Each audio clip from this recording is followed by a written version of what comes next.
April 7th, 1945, 2:05 in the afternoon, the East China Sea, roughly 200 miles north of Okinawa. Captain Tameichi Hara is in the water. 30 seconds ago he was standing on the bridge of the light cruiser Yahagi. Now the bridge is gone. The ship is gone. 6 American torpedoes and 12 bombs have folded Yahagi like a sheet of paper, and she has rolled over and slipped beneath the surface so fast that the men who were still below decks never reached a ladder. 446 of his crew are already dead or dying in the flooded compartments beneath him. The oil is spreading. The debris is everywhere. The sky above is full of American aircraft, dozens of them, circling, banking, and coming back around. Hara is treading water in a slick of fuel oil and blood. He can see the shapes of American dive bombers against the overcast. He can hear their engines. He is 44 years old. He has been fighting this war since the first week it started. He has survived every major surface engagement the Imperial Japanese Navy has fought in the Pacific, from the Java Sea to Guadalcanal to the night battles in the Solomons, where Japanese and American destroyers killed each other at ranges so close the crews could see the faces of the men they were shooting. He has outlived every ship he has ever commanded. He has outlived nearly every destroyer captain he trained beside. He knows, because the numbers are impossible to avoid, that of the men who held destroyer commands when this war began, he may be the only one still breathing. And now he is floating in the wreckage of his last ship, watching American planes circle overhead, and waiting for the thing that every piece of his training and every assumption of his culture tells him is about to happen. He is waiting for the machine guns. He is waiting for the strafing runs. He is waiting for the Americans to do what his own Navy's doctrine says an enemy should do to survivors in the water. He is waiting to die. What happens next is something Tameichi Hara will spend the rest of his life trying to explain, because the strafing runs do not come. Or rather, they come for some, in scattered sectors, in the chaos around the burning wreckage of the battleship Yamato 2 miles away. But in the water around Yahagi, something else happens. The American planes circle, and then they leave. And then the Japanese destroyer Hatsushimo, one of only 4 escorts still afloat, pulls alongside the swimming men and begins hauling them out of the sea. The Americans do not attack the rescue ship. They do not come back to finish the survivors. They let them live. 16 years later, Tameichi Hara will sit in a small apartment in Japan and spend more than 800 hours telling his story to a Japanese journalist named Fred Saito, while a retired American naval intelligence officer named Roger Pineau verifies every battle, every date, every ship, and every claim against the official records of the United States Navy.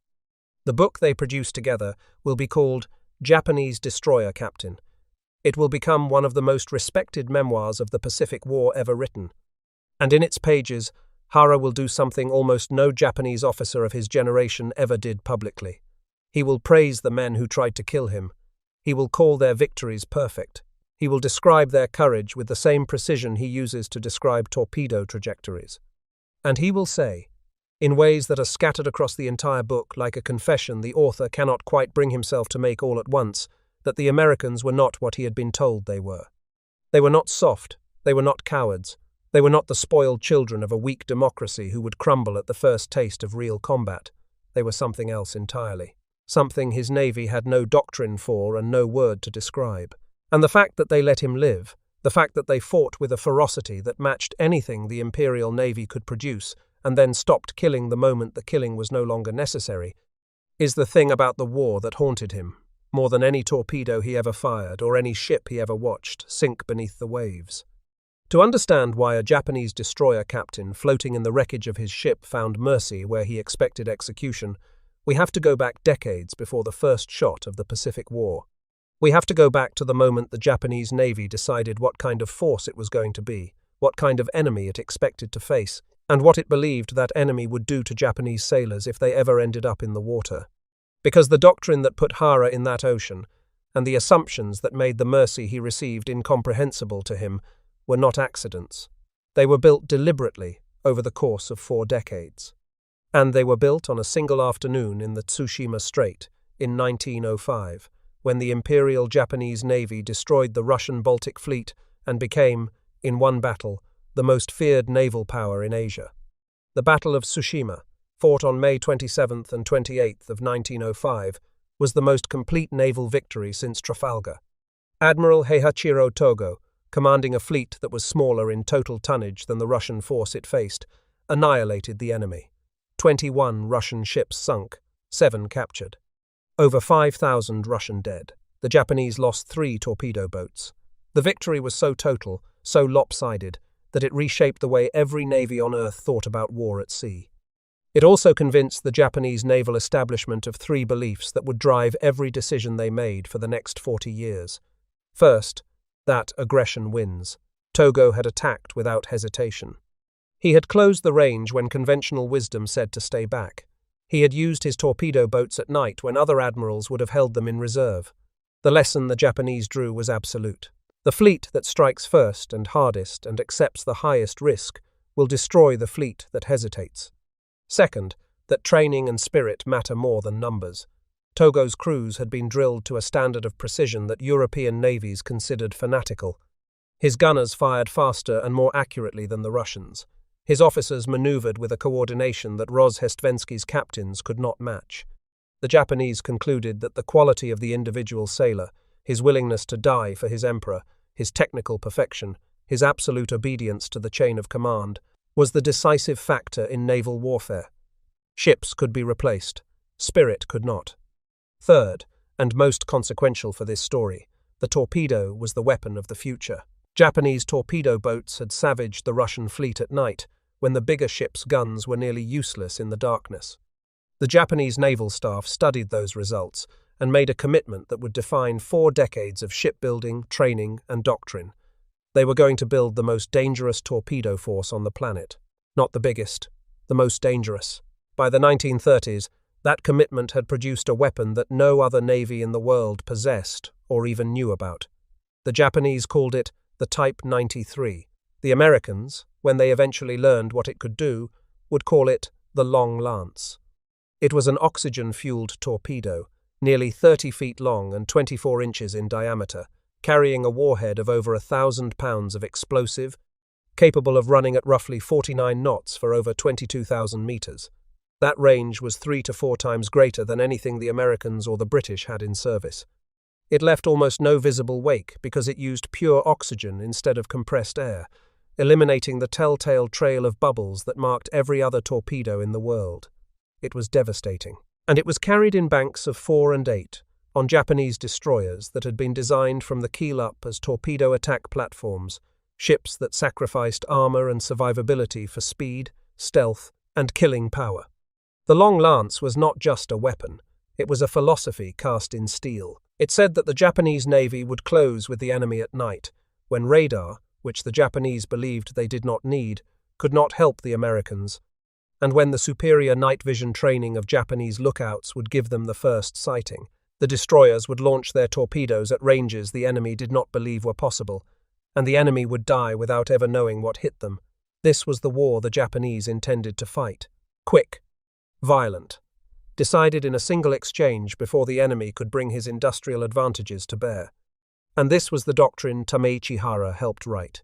In 1932, as a young surface warfare officer and instructor, he was assigned to develop the Imperial Navy's torpedo attack manual. The tactics he designed, the fan spreads, the night approach angles, the coordinated squadron launches, became the official standard for every Japanese destroyer flotilla.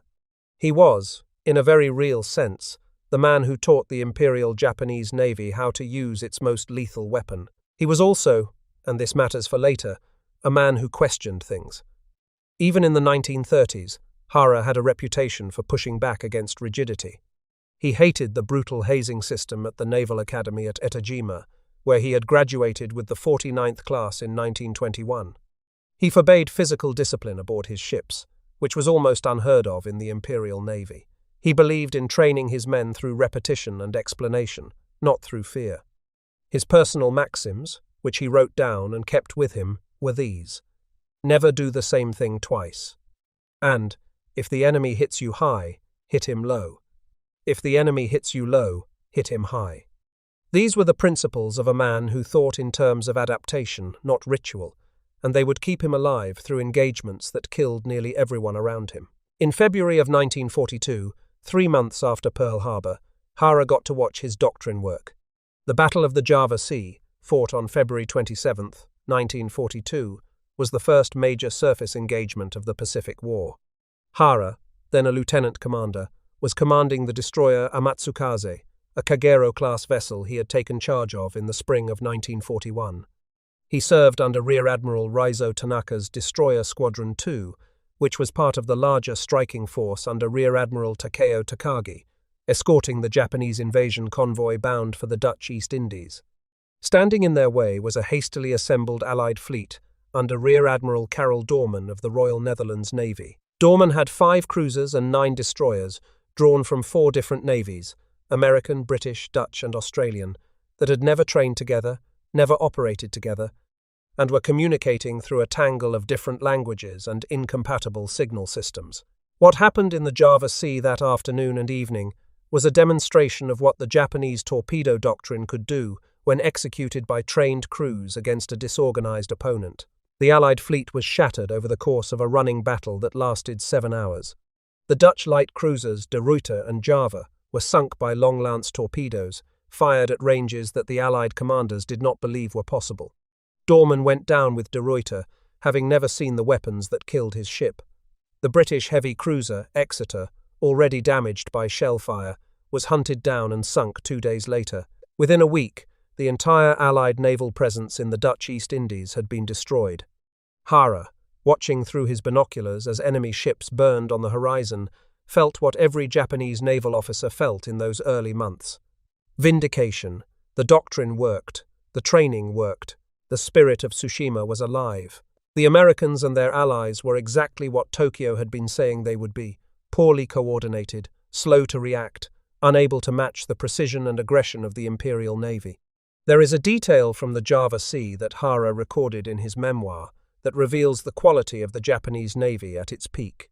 During the aftermath of the battle, Amatsukaze helped hunt down the American submarine Perch, which had been damaged by depth charges and was trying to escape on the surface under cover of darkness. Hara's lookout, a warrant officer named Shigeru Iwata, spotted the submarine at roughly 4,000 meters in complete darkness by seeing the faint glow of a crewman lighting a cigarette on the submarine's deck.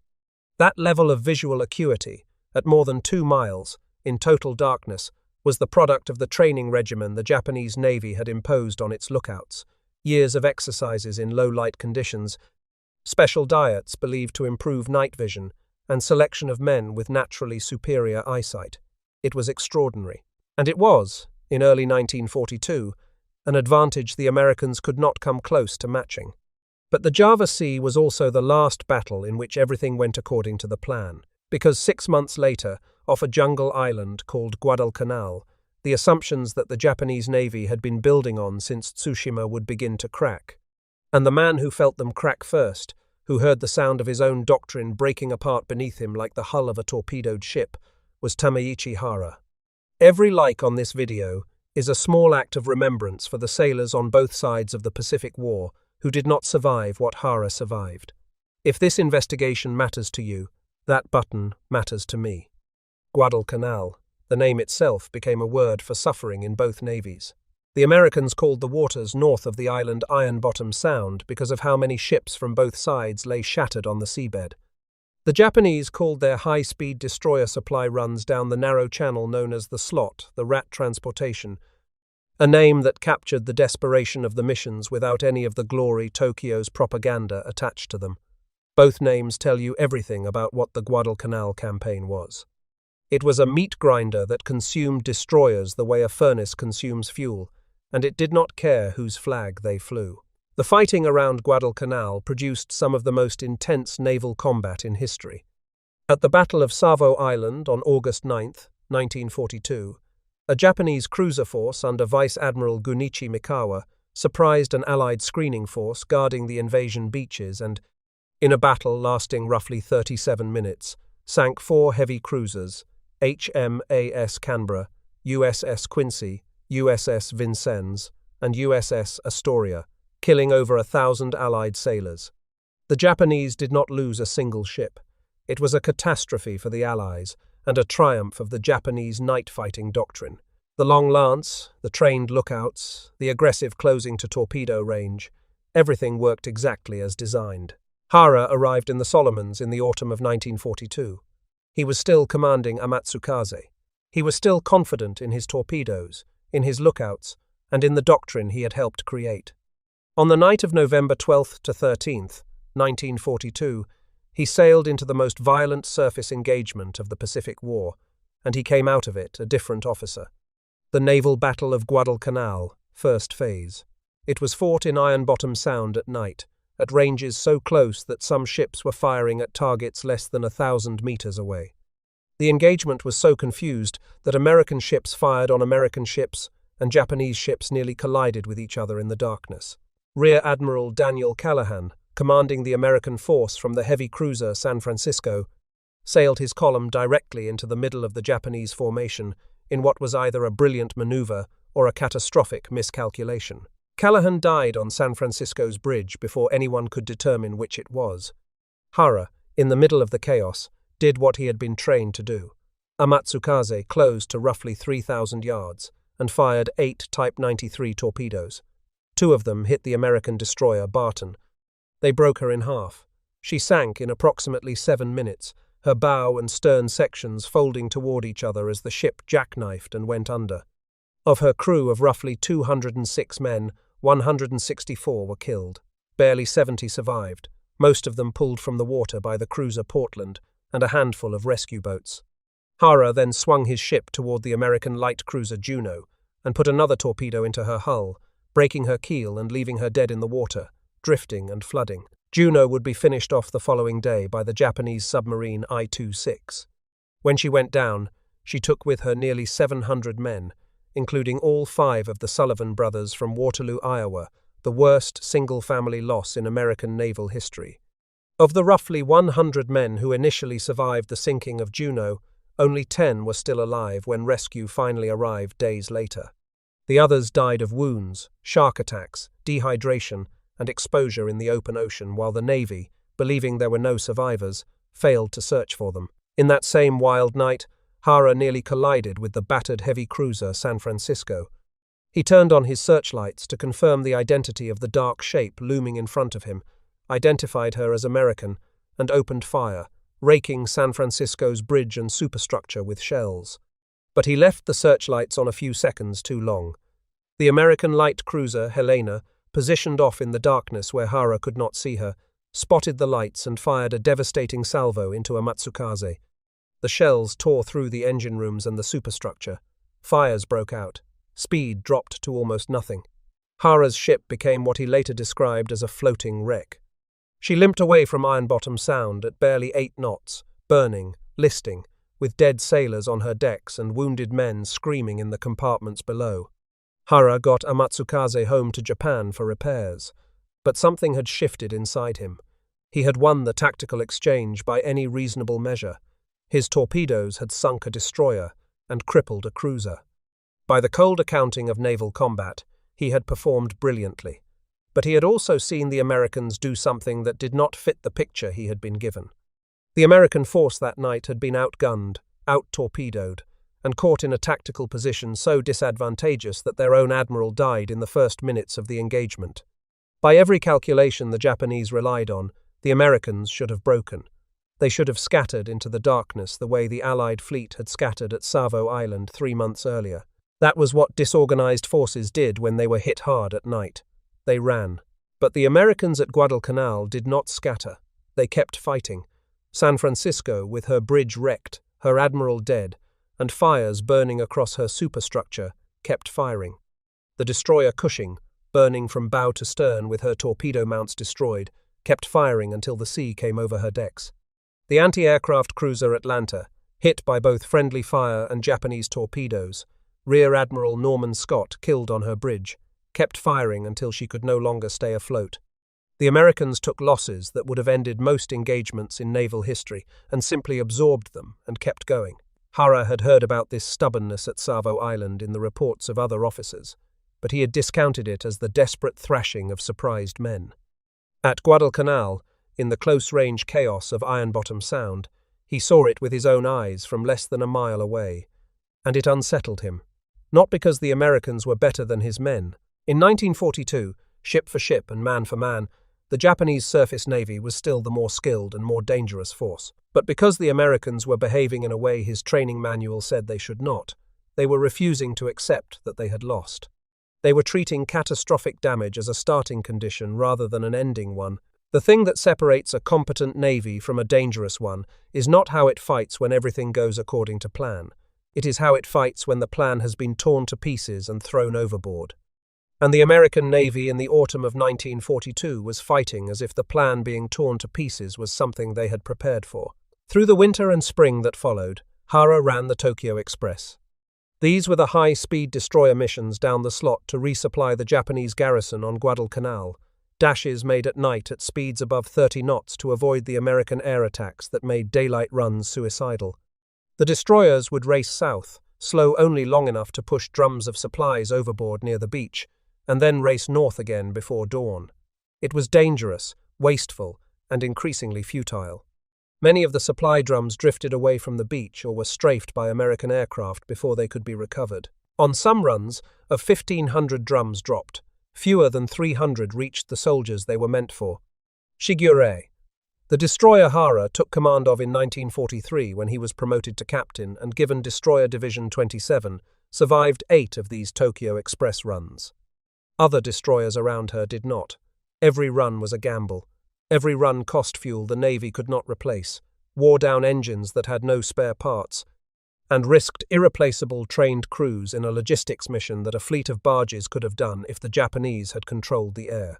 They did not control the air, so they sent destroyers instead and lost them one by one. Shigure became famous in the fleet for surviving what other ships did not. The Japanese called her a lucky ship. Hara rejected the word luck. He believed in vigilance, in never taking the same route twice, in watching the enemy's patterns as closely as the enemy watched his. But even Hara could not protect himself from what was about to happen. Because in the summer of 1943, the Americans learned something that changed the war at sea forever. They learned how to kill Japanese destroyers in the dark. The Battle of Vella Gulf, August 6th to 7th, 1943. Hara was embarked on Shigure as part of a 4-destroyer force assigned to another supply run through the narrow waters between Vella and Kolombangara. The mission plan had been drawn up by Captain Kaju Sugiura, and it called for the force to take the same route through Vella Gulf and Blackett Strait that previous Tokyo Express missions had used. Hara objected at the planning briefing on August 4th. He argued that repeating the same approach through the same waters was an invitation to ambush. He had watched the Americans grow more capable with every month. He believed they were reading the patterns and would be waiting. Sugiura overruled him. The command structure did not reward dissent. The route stood as planned. Hara was right. The Americans were not merely reading the patterns. They had broken them. Commander Frederick Moosbrugger had 6 destroyers under his command: Dunlap, Craven, Maury, Lang, Sterritt, and Stack. He had radar, which by the summer of 1943 had matured from a temperamental novelty into a reliable combat system that could detect enemy ships at ranges far beyond what any human eye could see, even a Japanese lookout on a special diet. He had intelligence that told him the Japanese were coming, and he had something else, something that the Japanese Navy had not yet fully absorbed the implications of. He had been set free by his superiors to fight his own battle. In the previous surface engagements of the Solomons campaign, American destroyer commanders had been kept under tight control, subordinated to cruiser admirals who dictated the timing, the targets, and the firing solutions. The results had been mixed at best and catastrophic at worst, because the cruiser admirals were managing too many ships across too wide an area, and their orders arrived too late for the situation on the water. At Vella Gulf, for the first time in the campaign, American destroyers were operating as an independent striking force. Moosbrugger had his 6 ships. He had his mission, and he had the authority to execute that mission however he judged best. At approximately midnight, Moosbrugger's 3 lead destroyers, Dunlap, Craven, and Maury, detected the Japanese column on radar at roughly 18,000 yards. The Japanese lookouts saw nothing. The long lance advantage, the ability to see first and strike first that had decided battle after battle from Savo Island to Tassafaronga, had been made irrelevant by a piece of electronic equipment that the Japanese naval establishment had dismissed as inferior to the trained human eye. The American ships closed in total darkness, using radar bearings to plot a perfect intercept course.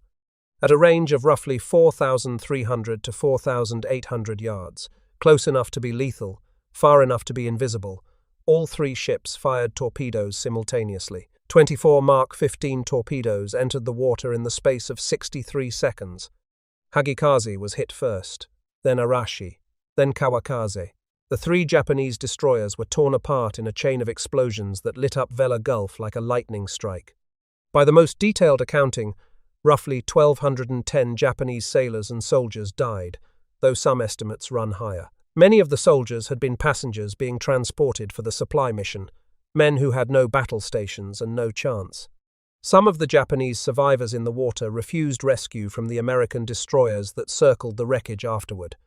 They chose to drown rather than accept the shame of capture. Others sang a Japanese hymn to the dead as the water closed over their heads.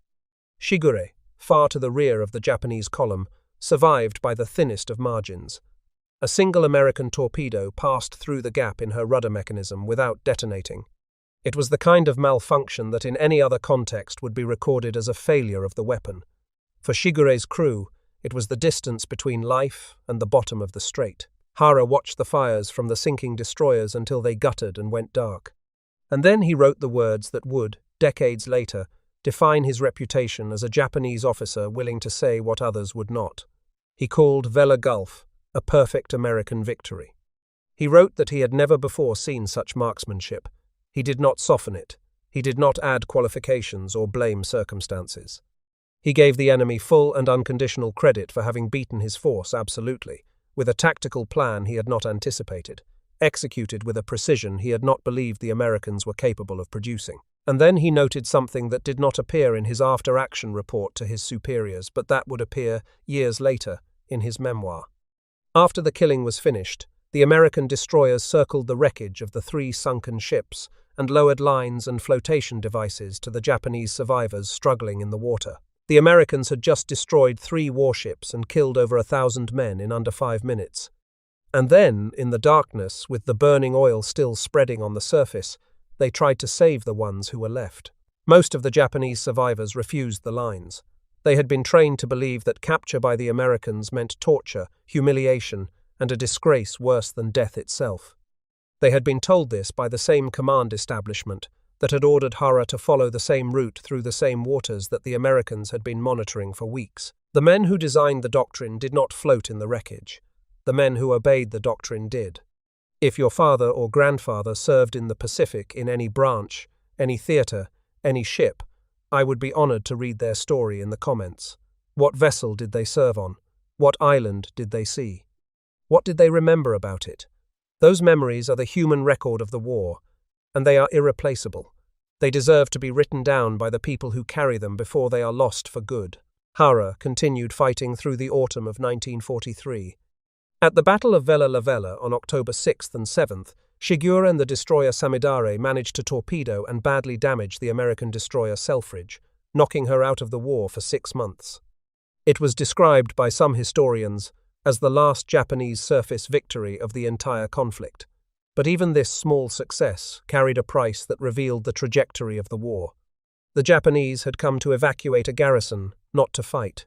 Every engagement, even the ones they won, cost them ships and men they could not replace. At the Battle of Empress Augusta Bay on November 1st and 2nd, 1943, the shift became undeniable. Rear Admiral Aaron Merrill's Task Force 39 used radar-directed gunnery to fight the Japanese force at standoff range, where Japanese night optics and torpedo doctrine could not reach. A Shigure lookout spotted the American destroyers and broadcast the alarm, spoiling the torpedo ambush, but it did not matter. The American cruiser's radar-controlled guns sank the light cruiser Sendai and the destroyer Hatsukaze regardless. Shigure escaped without damage, but Hara knew what the battle meant. The night belonged to radar now. The era of the trained human eye deciding naval combat was over. The Japanese Navy's most carefully cultivated advantage had been made obsolete by a machine. After Empress Augusta Bay, Hara was reassigned ashore. His war at sea, the war fought from the bridge of a destroyer with torpedoes and lookouts and instinct, was finished. But the Navy's agony was not. After Vella Gulf, the collapse of the Japanese destroyer force accelerated beyond anything the pre-war planners had imagined. The numbers tell a story that no amount of propaganda could conceal from the men who lived inside them. The Imperial Japanese Navy operated roughly 175 destroyers over the course of the war. By the time of the surrender in August of 1945, 129 of them were on the bottom of the Pacific. The last one lost was Hatsushima, the same destroyer that would later pull Hara from the water after Yahagi sank. Hatsushima struck a mine on July 30th, 1945, just 11 days before the war ended. Even the ship that saved Hara's life did not survive the war that Hara survived. But the raw numbers only capture part of the catastrophe. The ships themselves, as devastating as their loss was, could theoretically be replaced if shipyards had the steel, the engines, and the time. What could not be replaced were the men inside them. A Japanese destroyer captain in 1941 had typically spent 15 to 20 years in uniform. He had practiced night torpedo attacks for a decade. He knew the long lance the way a surgeon knows a scalpel. He had served under officers who had themselves studied under men who remembered Tsushima. That chain of knowledge, the living institutional memory connecting the fleet of 1941 to the victory of 1905, was irreplaceable, and it was dying faster than anyone could count. Every captain who went down with his ship took his experience to the ocean floor. Every veteran torpedo officer killed at Iron Bottom Sound or in the Slot or at the Philippine Sea carried the accumulated wisdom of 1,000 practice launches and a dozen real engagements down into the dark. The men who replaced them were younger, hastily trained, and pushed through abbreviated programs that compressed years of peacetime instruction into weeks of wartime improvisation. By 1944, Japanese destroyer captains were going into battle with a fraction of the preparation their predecessors had received in 1941. And here is the inversion that turns this from a naval history into something more disturbing. As the Japanese Navy lost its experienced men and its tactical advantage, it did not respond by studying the enemy or by adapting its methods. It did not ask why the Americans were improving faster than the Japanese could compensate. It did the opposite. It doubled down on the one resource it believed was inexhaustible. It doubled down on the willingness of its men to die. The kamikaze program, which began formally in October of 1944 at the Battle of Leyte Gulf, was not a desperate improvisation born from panic. It was the logical conclusion of a philosophy that had been embedded in the Japanese military since Tsushima. Spirit wins. Willingness to die wins. The quality of the warrior's soul is the decisive factor. If living pilots could no longer sink American carriers with conventional bombing and torpedo runs, then dying pilots would sink them by crashing directly into their flight decks. The calculation was made explicit by the men who designed the program. One pilot, one plane, one ship. The exchange rate was considered acceptable because the High Command had decided that Japanese lives were a form of ammunition to be expended, not a resource to be preserved. Hara despised it. He wrote in his memoir that compulsory suicide as official military doctrine was a perversion of true Bushido, the warrior code his samurai grandfather had raised him under in Takamatsu. His grandfather, a man who had carried a sword in an era before ironclad warships, had given him one instruction above all others: never seek an easy death. That commandment, from a samurai to his grandson, meant that dying was not a goal to be pursued. Surviving to fight again was the goal. Dying was what happened when every other possibility had been exhausted and the fight was truly over. The kamikaze doctrine took that principle and inverted it completely. It made dying the first choice. It made dying the plan. It made survival itself a kind of disobedience. And the mission that proved the inversion was complete. The mission that sent Hara to the water where this story began was called Operation 10 Go. April 6th, 1945. The battleship Yamato, the largest warship ever constructed by any nation, weighing 72,000 tons fully loaded, armed with 9 18-inch guns that could throw shells, weighing more than 3,000 pounds to a range of over 25 miles, sortied from Tokuyama on a mission that every officer aboard understood was a death sentence. Yamato was accompanied by the light cruiser Yahagi, which was Hara's ship, and 8 destroyers. They carried enough fuel for a one-way trip. The plan, if the word plan can be applied to what was in reality a ritualized sacrifice, was to sail to Okinawa, beach Yamato on the shore, and use her massive guns as a fixed artillery battery to support the army garrison, while her surviving crew went ashore and fought as infantry until they were all dead. Hara told his crew the truth before they sailed. He gathered them on Yahagi's deck and said, in words he preserved in his memoir, that suicide was not the objective. He told them their duty was to fight, to protect Yamato for as long as they could, and to survive if the opportunity presented itself. He did not believe in spending lives as a gesture. He had never believed in it. But he followed the order because there was no alternative within the system he served that did not end with a court-martial, a firing squad, or disgrace that would follow his family for generations. American submarines Threadfin and Hackleback detected the Japanese force within hours of its departure and shadowed it through the night, transmitting its position, course, and speed to the American carriers waiting to the south. By the morning of April 7th, the pilots of Task Force 58 knew exactly where Yamato was, how fast she was moving, and precisely where she would be when their aircraft arrived. Task Force 58 launched nearly 400 aircraft in multiple waves, beginning at approximately 1000 hours. The first attacks reached the Japanese force shortly after 12:30. The assault, when it arrived, was overwhelming in its coordination and its violence.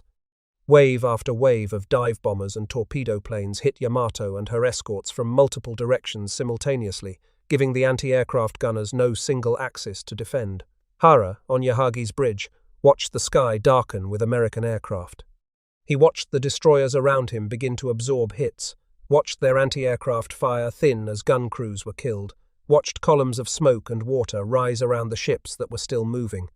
He maneuvered Yahagi at maximum speed, throwing the ship into hard turns through torpedo wakes and bomb splashes, trying to draw fire away from Yamato and trying to keep his crew alive for a few more minutes. It did not matter.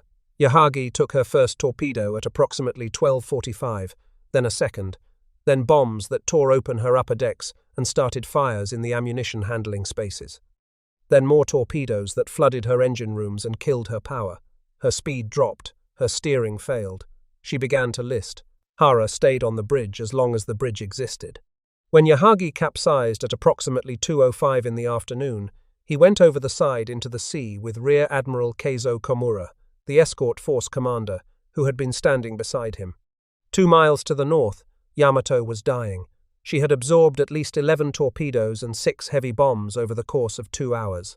Her list was so extreme that her main turrets pointed uselessly at the sky. She capsized at approximately 2:20 in the afternoon, and moments later her forward magazines detonated. The explosion was seen from more than 100 miles away. It sent a mushroom cloud rising to approximately 20,000 feet, an image that looked, to the pilots circling above, disturbingly similar to what would be seen over Hiroshima 4 months later. Of Yamato's crew of roughly 3,300 men, somewhere between 3,050 and 3,070 were killed, depending on which records are consulted. Fewer than 300 survived. The total Japanese dead from Operation 10 Go was between 3,700 and 4,250 naval personnel. The Americans lost 10 aircraft and 12 airmen. The ratio was not a battle. It was the final demonstration of what happened when a navy built on the principle that spirit conquers all met, a navy built on the principle that systems, technology, and adaptable men conquer everything else. And yet, in the water, after the weapons fell silent, Hara experienced the moment that would define the rest of his life. Some survivors in the scattered wreckage reported that American fighter aircraft strafed men swimming in the open water. This is documented. Hara recorded it. The Pacific War was fought with a savagery that permits no clean narratives, and not every American pilot made the same choice in the adrenaline and chaos above a dying fleet. But other survivors, including Hara himself, described something different. They described American aircraft pulling away, circling at altitude, watching from a distance while the surviving Japanese destroyers, the 4 that were still afloat, moved in to retrieve men from the water. They described being left alone to be rescued. They described, in terms that Japanese naval doctrine had no vocabulary for, mercy. Hara was pulled from the sea by the crew of Hatsushimo. He was soaked in oil. He was exhausted beyond the capacity of language to describe. He had lost nearly half his crew. He had watched the largest battleship in history explode 2 miles from where he was swimming, and he was alive. The Americans had let him live. This is the moment the entire investigation pivots on, not because it proves that every American in the Pacific War showed mercy at every opportunity. The historical record is too complicated and too honest for that kind of claim. But because the existence of mercy at all, in any quantity, from any American pilot or any American ship, was something the Japanese system had not prepared Tameichi Hara to encounter. His navy had built its doctrine on a mirror assumption. If we fight to the death, the enemy will kill us to the death. If we would strafe survivors, the enemy will strafe our survivors. If we consider capture a disgrace worse than dying, the enemy must view our capture the same way. The assumption was symmetrical, logical, and wrong. It was wrong because the Americans did not think about war the way the Japanese did. For the Japanese Navy, war was an expression of national spirit. You fought to prove the superiority of your will and the purity of your devotion to the emperor. Victory was as much spiritual as tactical. Death in battle was the highest form of service a man could render. For the Americans, as far as Hara could determine from years of studying them after the war, the fighting was a job. A terrible, necessary, devastating job that no sane person wanted, but a job nonetheless. You did it as efficiently and as lethally as you could. You killed the enemy when the situation demanded it. You stopped killing him when it did not, and when the fight was over, the man in the water was no longer an enemy combatant. He was a man in the water. What you did about him was a decision you made based on the moment, not on a philosophy absorbed since childhood. The Japanese system did not permit that distinction. In the Japanese system, you fought until you won or died. There was no middle state. There was no off switch. The Americans had an off switch. And the existence of that switch, more than the radar, more than the industrial capacity that could replace a sunk destroyer in the time it took Japan to repair one, more than the carrier air groups that could darken the sky over any fleet the Japanese sent to sea, was the factor that ultimately decided the shape of the Pacific War. Because the Americans could calibrate, they could escalate when the situation demanded lethality and de-escalate when the situation no longer required it. They could sink 3 destroyers in under 5 minutes and then lower lines to the survivors. They could destroy the most powerful battleship ever built and then hold their fire while rescue ships pulled men from the water. They could be the most lethal force in the Pacific and then stop being lethal, and the transition did not require an order from an admiral. It happened because the individual men, the pilots, the captains, the gunners, made separate judgments about what the moment called for. The Japanese could not calibrate. They had one setting, and when that setting stopped producing victories, when the long lance advantage evaporated and the night fighting superiority was neutralized by radar and the experienced captains were all dead, they had nothing to fall back on but the setting itself. All they had left was the willingness to die. And willingness to die, without the technology and tactics to make it meaningful, is not a strategy. It is an epitaph. In 1946, Tameichi Hara was living in poverty in post-war Japan. The Allied occupation had stripped pensions from former military officers. He sold personal possessions to feed his wife Chizu and their 3 children. He found work commanding merchant vessels, transporting salt along the Japanese coast, a job that, for a man who had fought in the greatest naval engagements of the 20th century, carried its own kind of quiet devastation. But during those lean years, Hara did something extraordinary. He went looking for the truth. He tracked down surviving Japanese officers and interviewed them about what had actually happened in the battles he had fought. He sought out American naval records and compared them against his own memories. He discovered, as every honest veteran discovers when they finally see the war from the other side of the binoculars, that much of what he had been told was wrong.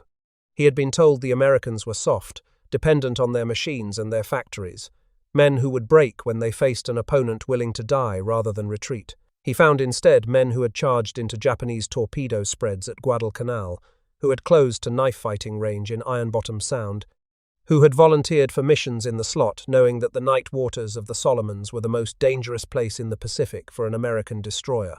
He found courage that matched or exceeded anything he had witnessed in his own service, courage that the Japanese propaganda machine had never acknowledged, because acknowledging it would have undermined the story that Japan was fighting a decadent enemy.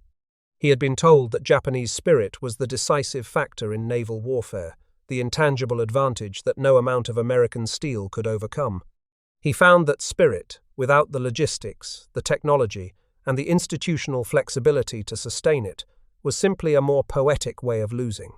He had been told the long lance was the weapon that would decide the war in Japan's favor, the torpedo so advanced that no Western navy could counter it. He found that the weapon which actually decided the war at sea was radar, a technology the Japanese Navy had neglected and dismissed because it offended their deep institutional belief in the superiority of the trained human sense over the electronic machine. He also did something that took a kind of courage few men in his position could summon.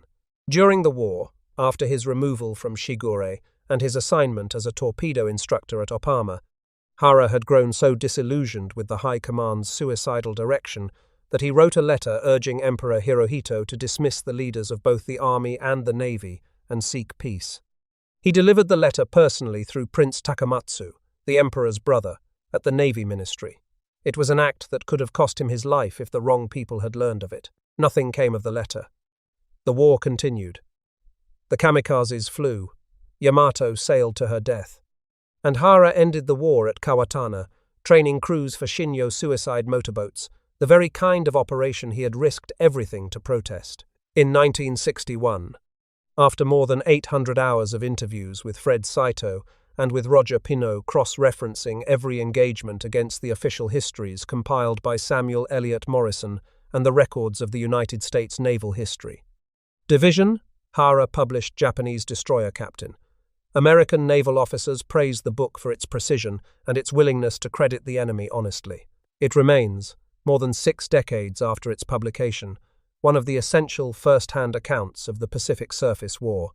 Tameichi Hara died on October 10, 1980, 6 days before his 80th birthday. He had survived the Java Sea, the naval battle of Guadalcanal, 8 Tokyo Express runs through the slot, the catastrophe at Vella Gulf, the battles off Vella Lavella and Empress Augusta Bay, and the suicide sortie that killed Yamato and over 3,000 of her crew. He had commanded 2 destroyers and a light cruiser across 4 years of continuous combat. He had fired torpedoes that sank American warships and watched American torpedoes sink Japanese warships around him. He had been in the water twice and lived both times. The question this investigation began with was the one Hara carried in silence from the moment he was pulled from the East China Sea on April 7, 1945, to the day he finally answered it in the pages of his book, Why Did They Let Me Live? The answer he found was not the one his training predicted. It was not about weakness. It was not about softness. It was not about an enemy too rich or too comfortable to finish what they started. The answer was about a capacity he had not known existed, a capacity the Japanese military system had never developed in its own men because it had never considered such a capacity necessary or even desirable. The Americans could stop. That was the difference his entire memoir circles around without ever reducing to a single sentence. The culture that produced them, the command system that trusted them, the national character that shaped them before they ever put on a uniform, had created men who could fight at the outer edge of human violence and then, in the space between one heartbeat and the next, choose not to. Not because regulations required it, not because an admiral signaled it, because the man in the cockpit, the man on the bridge, the man behind the gun, looked at the water below him, saw a man who was no longer a threat, and decided on his own, without orders and without permission, that the killing was done. Hara's navy had not produced men who could make that decision. It had produced men who did not believe the decision existed. The training, the culture, the emperor's name invoked before every mission, all of it pointed in one direction only, and that direction was forward, into the fire, until you were ash. And when there turned out to be another direction, when the American pilot banked his aircraft and flew away instead of pressing his trigger, the Japanese officer treading water below him could not explain what he was seeing. It took Hara 16 years to find the words. Yahagi lies on the floor of the East China Sea. Amatsukaze was scrapped after the surrender. Shigure, the ship they called Lucky, went on fighting after Hara left her. She was the only Japanese ship to survive the Battle of Surigao Strait on October 25, 1944, where Vice Admiral Shoji Nishimura led his southern force into a textbook ambush by the American 7th Fleet. 2 Japanese battleships, a heavy cruiser, and 3 other destroyers were annihilated. Shigure escaped alone, damaged but afloat, carrying the distinction of being the sole survivor of yet another catastrophe. Her luck finally ran out on January 24, 1945, when the American submarine Blackfin put torpedoes into her in the Gulf of Siam. She sank while Hara was stationed ashore, far from the ship that had carried him through so many engagements that should have killed him. Yamato rests in roughly 1,000 feet of water, broken into 2 main sections, her 18-inch guns pointing at nothing. Hatsushimo, the destroyer whose crew reached down and pulled Hara from the sea on the last afternoon of his combat career, struck a mine on July 30, 1945, and went down. She was the last Japanese destroyer lost in the entire war. 129 Japanese destroyers sank between 1941 and 1945. Each carried a crew of 200 to 300 men. Most of those sailors are still at the bottom of the Pacific, in the dark, in the silence, at depths no memorial will ever reach. Their captain, the one who lived when the rest did not, used the years he was given to write down what he had seen and what the men who killed his comrades were actually like. And the most remarkable thing he found, the thread that runs through every page of his memoir, is that the enemy was not what his empire had promised. The enemy was more dangerous than the propaganda admitted, and more human than the doctrine allowed. The Americans fought harder than Tokyo had said they would. And then, in the wreckage and the oil and the silence after the guns went quiet, some of them did something the doctrine said was impossible. They offered a hand to the man they had just been trying to kill. If this investigation gave you something to carry with you, hit that subscribe button. There are more of these stories in the archives, in the ship logs, in the memoirs that were written in small apartments by men who had nowhere else to put what they had seen. They are stories about sailors who served on both sides of a war that took everything from them and then demanded more. They deserve to be told with the names, the ships, the dates, and the truth intact. Especially the truth. Because the truth about the Pacific War is harder than any version that flatters one side or demonizes the other. And Tameichi Hara, who sank American ships and watched Americans sink his, who was trained to die and chose instead to remember, told the truth. Even about the men who destroyed his fleet and then, in the silence afterward, let him live.